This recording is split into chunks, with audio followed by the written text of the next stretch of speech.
Hello viewers, this is Dr. Nizamuddin Qasmi.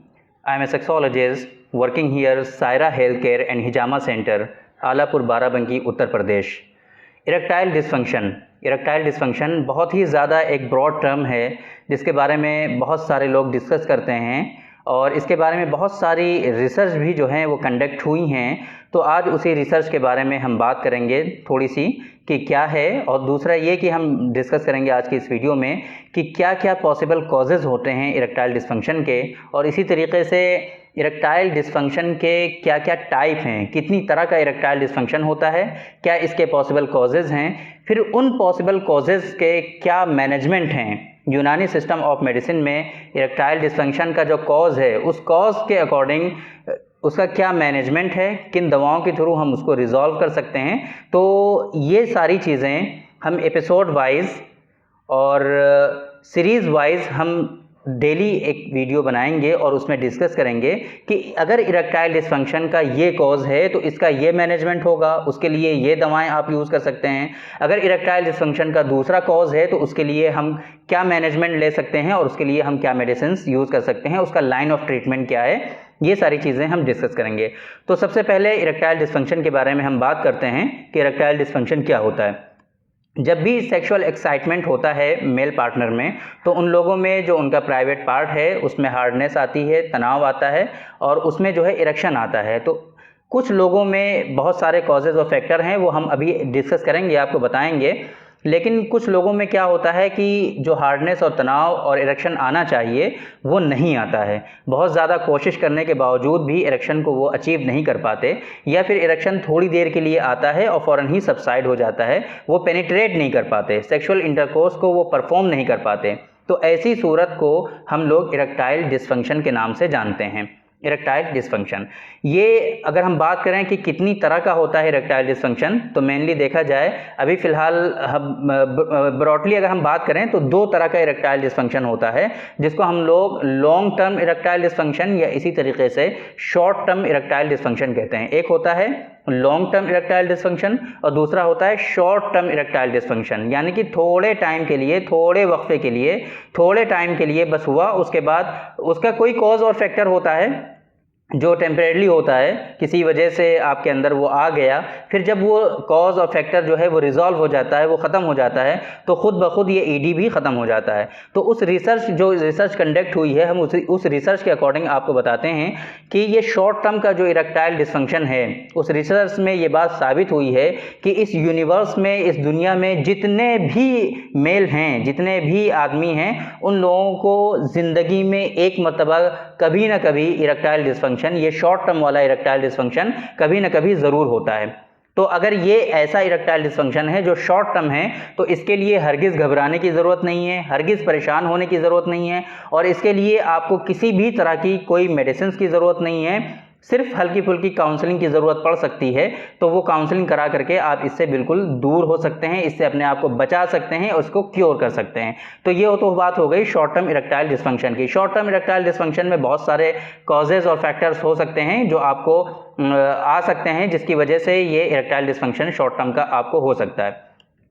तो अगर हम इसके कॉजेज़ और फैक्टर्स की बात करें तो सिंपली जो डिप्रेशन है, तनाव है, ज़हनी दबाव है, ज़हनी प्रेशर है, चाहे वो आपके बिजनेस का हो, आपके काम का हो, या फिर चाहे वो सेक्सुअल इंटरकोर्स का ही क्यों ना हो, आपके अंदर ये फ़िक्र लायक हो गई, आपको ये जो है इसके बारे में बहुत ज़्यादा सोचने लगे कि पता नहीं इरेक्शन होगा या नहीं होगा, या इसी तरीके से पता नहीं आप जो है सेक्सुअल इंटरकोर्स को परफॉर्म कर पाएंगे या नहीं कर पाएंगे। अगर ऐसी कंडीशन भी आपके अंदर डेवलप हो गई है, या बिज़नेस को लेकर के कोई परेशानी है, या फिर टेम्परेरी कोई आपको दीगर इश्यूज़ हो गए, तो उस वजह से आपको ये शॉर्ट टर्म का इरेक्टाइल डिस्फंक्शन डेवलप हो सकता है। इरेक्टाइल डिस्फंक्शन अगर शॉर्ट टर्म का है तो मैंने आपको बताया कि इसके लिए हरगिज़ परेशान होने की ज़रूरत नहीं है, बिल्कुल भी घबराने की ज़रूरत नहीं है, इसके लिए किसी तरह की कोई मेडिसिन की ज़रूरत नहीं है, बिल्कुल भी परेशान होने की ज़रूरत नहीं है। हो सकता है कि आपको हल्की फुल्की काउंसलिंग की ज़रूरत हो, वो काउंसलिंग करा करके आप इस डिज़ीज़ को अपने से ख़त्म कर सकते हैं, दूर कर सकते हैं, इसको क्योर कर सकते हैं।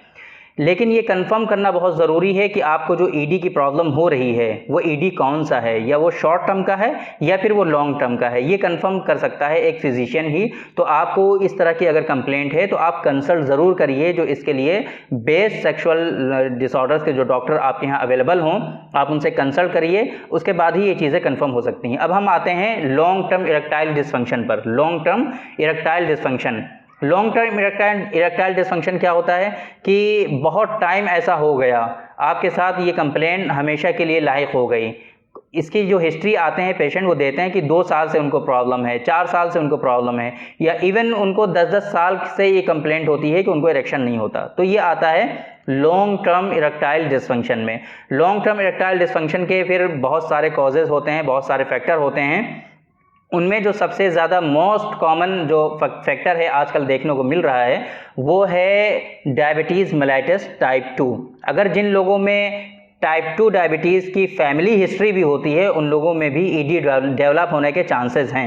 बिल्कुल उन लोगों में ईडी डेवलप हो सकता है। अगर उनको सिर्फ फैमिली हिस्ट्री है, उनको है भी नहीं डायबिटीज़ मेलाइटस टाइप 2, उनको नहीं है, लेकिन उनकी माँ को या उनके जो है फादर को डायबिटीज़ मेलाइटस टाइप 2 की हिस्ट्री है उनके पेरेंट्स में, तो उस सूरत में भी उनको इरेक्टाइल डिसफंक्शन होने के चांसेस होते हैं। एक तो ये, दूसरा ये कि जिनका लाइफस्टाइल सही नहीं होता, बैड लाइफस्टाइल होता है, जो लोग अल्कोहल कंज्यूम करते हैं उन लोगों में भी इस तरह की कंप्लेंट होने के चांसेस होते हैं। या इसी तरीके से जिन लोगों को हाइपरटेंशन होता है, लिपिड प्रोफाइल उनका बढ़ा हुआ होता है, हाइपरटेंशन की मेडिसिन वो लोग लेते हैं, कंज्यूम करते हैं, स्पेशली कैल्शियम चैनल ब्लॉकर लेते हैं, तो उस सूरत में भी उन लोगों में इरेक्टाइल डिसफंक्शन डेवलप हो जाता है। जो लोग बचपन में बहुत ज़्यादा मास्टरबेट करते हैं तो उसकी वजह से उनके जो मसल्स हैं वहाँ प्राइवेट पार्ट के वो वीक हो जाते हैं, वहाँ का सर्कुलेशन डिस्टर्ब हो जाता है, तो इसकी वजह से भी उन लोगों में इरेक्टाइल डिसफंक्शन डेवलप हो जाता है। इसी तरीके से एक और बहुत ज़्यादा कॉमन है आजकल,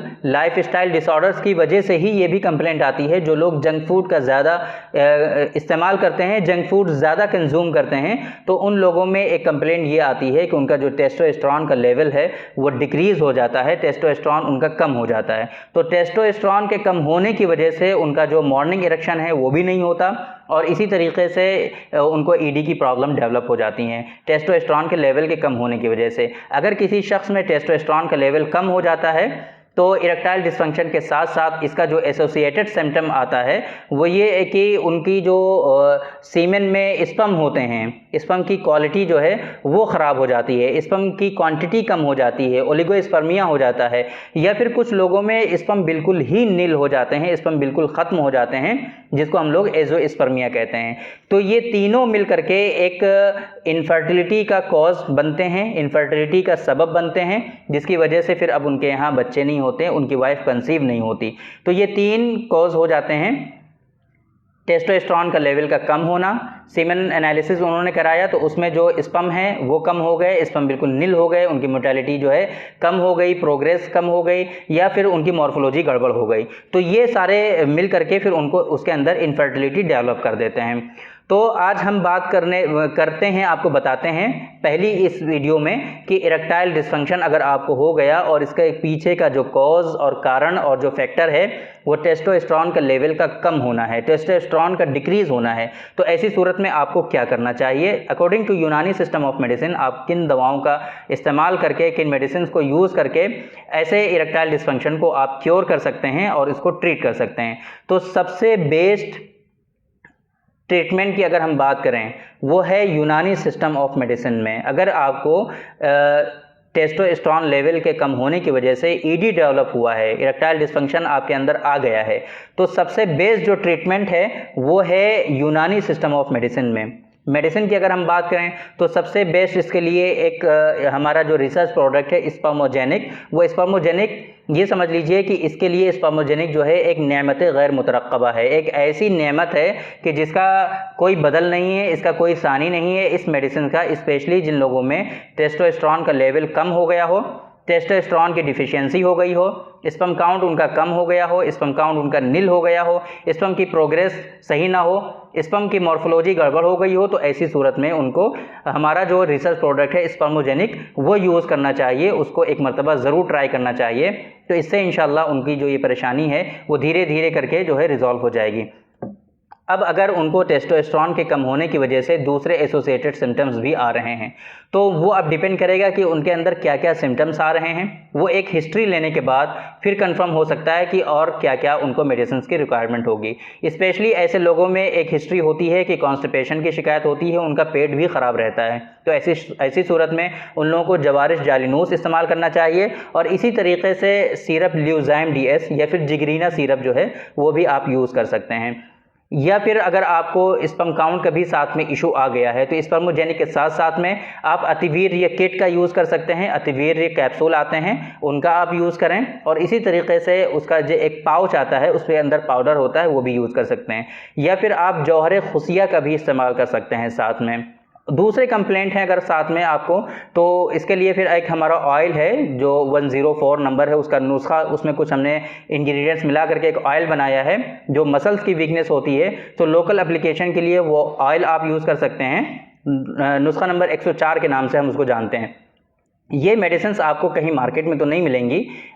मार्केट में अगर आपको लेना हो तो उसके लिए बहुत सारे ऑयल हैं, रोगन खरातीन है, बीरबहूटी है, फरबा ऑयल है, ये सारे ऑयल आप यूज़ कर सकते हैं। बट अगर आपको अच्छा रिजल्ट चाहिए, सही से चाहते हैं कि आपकी जो परेशानी है ये दूर हो जाए, रिजॉल्व हो जाए, आप बिल्कुल सही हो जाएँ, फिट हो जाएँ, सारी परेशानियाँ आपके अंदर से ख़त्म हो जाएँ, तो जो मेडिसिन्स हम अपने रिसर्च पर बेस्ड है वो हम बता रहे हैं, उन पर हमें कॉन्फिडेंस है, उनसे रिज़ल्ट अच्छे आते हैं। तो इस वजह से अगर आपको वो मेडिसिन मंगानी हो तो डिस्प्ले पे नंबर यहाँ पे रहता है मेरा, इस नंबर पे व्हाट्सएप पे अपना पोस्टल एड्रेस शेयर करके वो उन मेडिसिन का ऑर्डर प्लेस कर सकते हैं और मंगा सकते हैं। Bye courier all over India ये मेडिसिन डिलीवर होती हैं, किसी तरह का कोई इशू नहीं है।